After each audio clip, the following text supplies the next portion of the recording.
Hello and welcome to Turn Zero Loss, hosted by us magic engineers. So Teferi, let's have a chat about him. He's a controversial figure in the lore of Magic the Gathering, created by Wizards of the Coast in 1993, which subsequently killed the game. And we have a lot to say about him. So, it is time for us to unleash on Teferi, and why exactly we despise him so. I am David. With me today, Sherry and Elijah. And I prefer the term Deus Ex Machina, Elspeth. Okay, well, look, we can't always get what we want, now can we? Now, today, we're going to talk about... No, fuck it, I'm going to say it. Zhalfir! What did you do with Zhalfir, Teferi? Yeah, so just hopping right into it. Lore-wise, Teferi is a bit of a fucker, and he doesn't really ever get to deal with the consequences of his actions because he just kind of fixes things by accident. One of the biggest things... How do you make Jace look good? Yeah, right? Jace messes with people's minds, bro, and you mess with time like it's not a problem, and then you destroy time. You destroy places, bro. Yeah, so one of the biggest things that he did way back when, during the first Phyrexian invasion of Dominaria, he phased out an entire continent of Zhalfir. And for the longest time, we all thought, oh, he's going to be living with this for the rest of his life. There's no way he's ever going to bring Zhalfir back. And then at the last couple sets of, like, 2022 into the first couple sets of 2023, he was finding ways to bring Zhalfir back, and he somehow accidentally ended up at Zhalfir. Even though he's just trying to go back to his main timeline. Like, how do you accidentally go to Zhalfir when it's phased out somewhere in middle of no time and some time? What? Like, it just... I don't get it. Why did Sarah decide when you got thrown to basically a time or a space between time and no time? Why did she decide to rescue you and just sort of grab you and put you there? Couldn't you have done that before then? Was it really that hard to go there then? Have you been purposely not bringing back Zhalfir? It's like that's what I'm thinking was happening. Back. That's the funny thing. Zhalfir's not even back. It's just traded spots with like new Phyrexia. That's it. It's not even back on Dominaria. It's just still existing in its own little place. Not on Dominaria, at least from what I can tell from the story. So, what I'm hearing is Zhalfir is a flat earth conspiracy. Basically, yeah. So there's still a big Zhalfiran void on Dominaria, and people are like, what are these guys talking about when they said they went to Zhalfir? Like, this isn't here. It's still gone. It doesn't exist. Never has. Crazy. God. And how is it so, like, Teferi, I'm really amazed. How did you justify that Zhalfir is now 500 years in the future, or 10,000 years in the future, whatever they are? Nobody aged. Nobody aged. Nobody aged. You didn't have the decay of society. You didn't have the introduction of capitalism, which would have also destroyed society.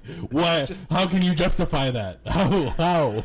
So, I in terms of, like, heinous acts that a Magic the Gathering character has committed, I'm compiling a list here of, like, the top 10 most heinous things a quote-unquote hero did in Magic the Gathering. This has got to be in the top 5 somewhere. Yeah, I put this at number 4, realistically. Like, the working title of this episode is "How Are You Worse Than Urza?" Yeah, like, okay. To be fair, stepping back, he did it with noble intentions. However, he had no plan on how to bring them back once he phased them out. The road to Phyrexia is paved with good intentions. Because the only reason why he even phased them out in the first place is because Urza wanted to sacrifice them all in the fight against Phyrexia. But you basically threw them into another plane, but you don't even know where. It's basically the same as killing them. Yeah. Listen, you could have ripped them apart. You could have set them into a place where they were literally ripped apart atom by atom, which I couldn't imagine is a worse form of torture. It's by some miracle, maybe some god like Ubermensch god stuff that why they were actually safe. There's no reason why Zhalfir should be there. There's zero reason. Yeah. They should be gone. They should be out of time, like completely, where they're inaccessible. And the worst thing about this is instead of like him actually trying and make efforts, like he acknowledges, oh, Zhalfir was a mistake. What I did here was wrong. I need to work to fix it. And instead of spending this time trying to atone and be the quote-unquote hero he's supposed to be, and I'm going to get to that, don't you worry, he doesn't do anything about it. He just sits there, does other stuff, fucks around. He finds a rock every once in a while that leads him back to Zhalfir somehow. Yeah, fucking... He found the moon key, don't you know? Yeah, it's big deal. Super happy about that. Guys, I found this red herring. Yeah. So, lore-wise, Teferi has done some really shady stuff. But I want to transition here to him in the sense of the game of Magic in general. Yeah. And how I can call out some of the most heinous, annoying, irritating cards that I've ever played against that outright destroy the mechanics of the game, or at least break the spirit of it, are Teferi Planeswalkers. Yep. And there are two in particular that I want to call out as being especially heinous examples of not necessarily color pipe breaks, but definitely unfun to play against, albeit and powerful as well, at least in their respective standards. And that's Hero of Dominaria, which, by the way, is a complete lie. He was never a hero to Dominaria, because he warped Zhalfir out of a plane of existence. Yes. And Time Raveler. Or Time Unraveler, depending on who you ask. Yep. So, let's talk about Hero of Dominaria a little bit, because this card is the least heinous of the two. Although, that's not to say that it's not guilty of some awful, awful things. Ghost Infinite with a fucking... ham sandwich. Stick. I always love that phrasing, ham sandwich. But it goes infinite very easily, and yeah, I the kind of tempo it affords you is just insane. Like, is that the one that doesn't allow, that restricts people playing on your turn? Nope, that's Time Raveler. That's Time Raveler. Hero Dominaria has a +1 draw card, and then at the beginning next end step, untap up to 2 lands.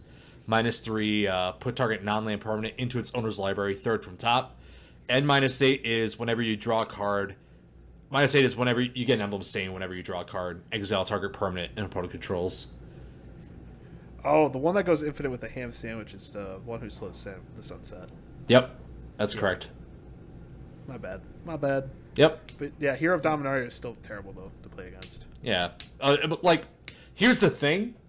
I don't even mind the +1. It's fine. It's kind of innocent. It's not really that big a deal.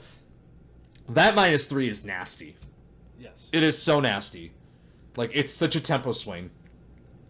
And if someone is able to get that alt off, which most of the time you're not going to be able to, but you never know, that's... With Teferi, it's always possible. That's backbreaking. that is literally going to end help you end the game, because you're just going to be exiled everything. And it's slow, and it's painful, too. Like, It will take multiple turns for the game to end, even though you know you've lost. It's the equivalent of randomly destroying everyone's lands in Commander on turn 4. Yeah. This card right here really bothers me from a design perspective. In my opinion, it was the one major misstep of Dominaria as a set. So that should tell you something right here about how much I hate this card, is that it tarnished one of my favorite sets in the last 10 years. Yeah. So, really awful. But honestly, it's got nothing on Time Raveler from War of the Spark. Yeah. This card is maybe one of my most hated in all of Magic. I'm reasonably convinced this is what made Wizards not make Planeswalkers anymore. Like, Planeswalkers that have static abilities in general usually are not fun to play against, but this one is particularly terrible to play against. Yeah. So if you're not familiar with the infamy of this card, I'll lay it out for you right now. He's a 3-cost, 1 and Azorius, meaning white-blue. Gains 4 loyalty counters. Remember, 3 cost with 4 loyalty counters on rip. Remember that. And then each opponent can cast spells only anytime they would cast ability as a static effect. As +1, they can cast until your next turn. You may cast sorceries as though they had flash. And -3, return up to 1 target artifact, creature, or enchantment to its owner's hand. Draw a card. So the fact that this thing, I think you misspoke. You can only cast it as a sorcery, and that's the static. Yeah, I believe you skipped a little bit of wording, but that's, I skipped the most important part of the entire rule. Yeah, that static effect is backbreaking. The fact that it could come in -3 and still have loyalty left over as a 3 cost is ridiculous as well. It is so overtuned. Yep. Yeah, not to mention, like, just any other Planeswalker. Whenever you play against a Teferi Planeswalker, most of the time it's not great. Like, there's always going to be some bullshit that happens because of it. Like, Temporal Pilgrim, I haven't played against it very much, but the times I did, I hated it. The Teferi Master of Time, being able to activate him on everyone else's turn, not fun to play against either. Especially once they get to that -10, you get to take 2 extra turns, because boo-hoo, you don't get to play the game. Yeah, because even cards that reference Teferi, like Teferi's Oath, in a Teferi deck fucking sucks to play against. Because it's just, you get to activate all of his abilities more than once. He's like, okay, I can just do it twice. Here we go. Give me a Chain Veil. Now I can do it much more times. And then Teferi's Protection, we all know, is just the biggest blowout ever if you can get it off. And my least favorite card to play against, Sherry's most favorite card to play, Teferi's Puzzle Box. I don't know, okay, the box. They get it right once in a while. I will say, if someone plays a Teferi's Puzzle Box, you know what you're in for. You're not lying to anybody. Yeah. The other cards are much more insidious because you gain a lot more incremental value. Teferi's Puzzle Box just was like, hey, I like chaos, and this is the most chaotic. This can turn any deck into a chaos deck.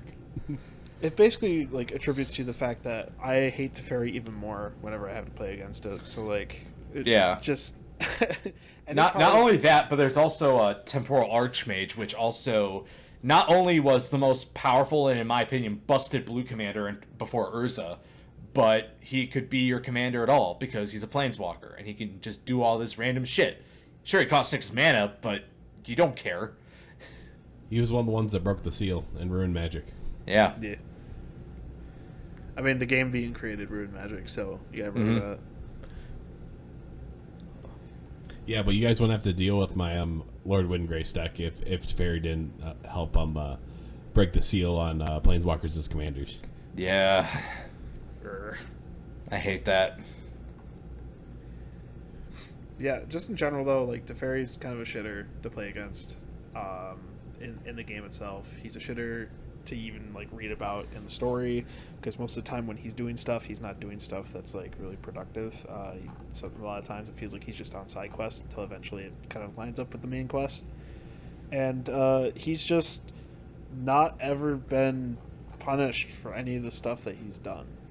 Like, sure, you could say it's like, yeah, he mentally punished himself for, you know, phasing out Zhalfir, and he feels bad about it all the time. But he never. But he brought it back. No, Elspeth brought it back.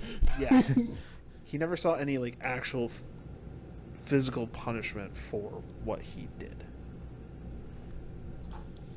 He committed he committed continental genocide. I think about that. If Zhalfir never quote unquote came back, he killed a continent's worth of people with one decision. He was like, you know what? I'm gonna try to protect them. Gone.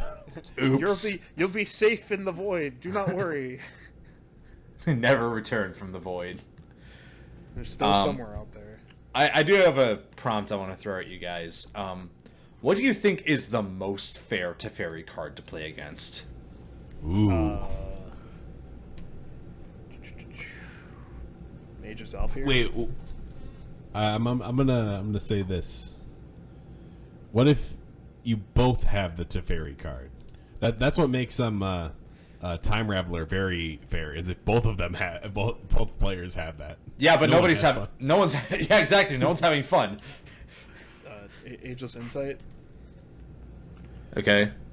What do you think, Sherry? I'm looking up the Teferi Planeswalkers. Notice that I didn't, like, mention any cards that were actually Teferi as a Planeswalker. Yeah. I think the actual card with a Teferi type on it, I have to say that word, is probably Timeless Voyager. It's an extremely fair card. It's also very bad, but it's very fair. I will say, actually, I'll do you one better. This one's actually pretty. It's pretty bad. It's Teferi Timebender. Oh yeah, he's awful. I was gonna say It's a that 6 too. cost, and it's its +2 is pretty bad. Yep. Yeah, I think Timebender is probably one of the more fair ones. If I'm talking like actual planeswalkers, yeah, those are probably the most notable ones, because all the other ones fucking suck to play against. Like, they're good cards, don't get me wrong, but fucking hate playing against them. I mean, Teferi of Zhalfir actually isn't that bad, because You kind of got to work to get him Yeah. with the siege. yeah, so it's Yeah, like, but battles aren't real card types. Changed That's- my mind. That's true. Now he's got a point. No, it's actually the most fair card is Teferi Sentinel. That card is highly fair. Yep.